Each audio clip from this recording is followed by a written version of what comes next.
This is the Recteq DualFire 1200 Wood Pellet Smoker Grill, and I've been cooking on it for 3 months straight. I picked it because I wanted one cooker that could smoke low and slow, and also sear like a gas or charcoal grill. From my experience, this is the first pellet grill I've owned that actually pulls that off without making me compromise on either side. I'll start with setup, because that mattered to me. It's heavy, about 250 pounds, so plan on a second set of hands or a dolly.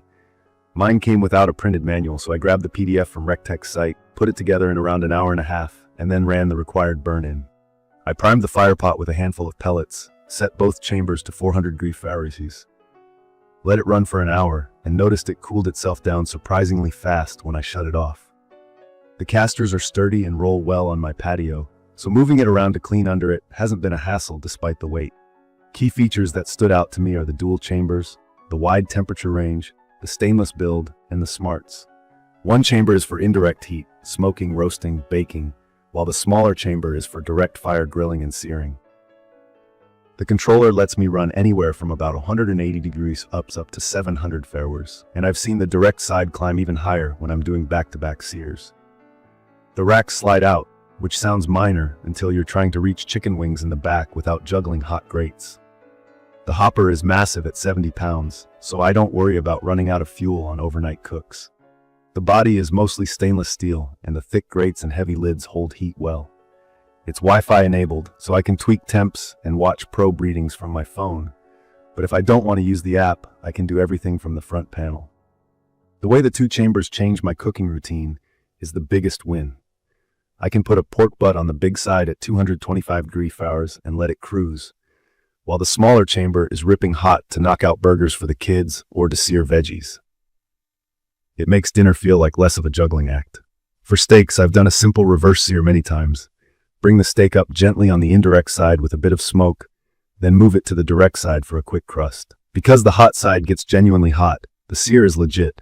Dark char, great texture, no gray band.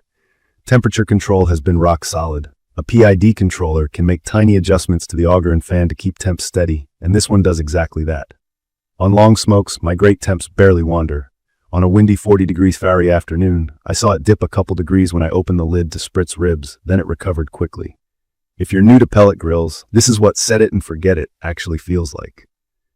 I still use a separate thermometer, sometimes out of habit, but the built-in probes have been accurate enough that I trust them for most cooks. Pellet usage has been reasonable.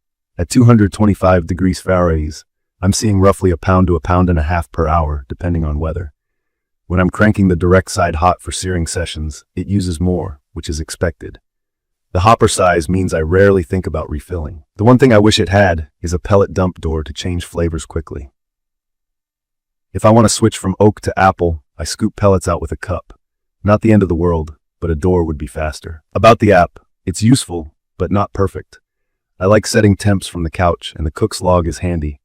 I've run into a couple annoyances, like missing push notifications during holiday cooks, and sometimes the graph of past cooks stutters or fails to load. When it works, it's great. When it hiccups, I just default to the panel on the grill and keep going. The key is the grill itself doesn't depend on the app. The hardware and controller do their job with or without Wi-Fi. Cleaning is straightforward. I shop vac the fire pot and chamber every few cooks, more often after high heat sessions. The grease drains to a bucket that's easy to swap. The stainless grates are heavy, but they clean up nicely with a good brush while the metal is still warm.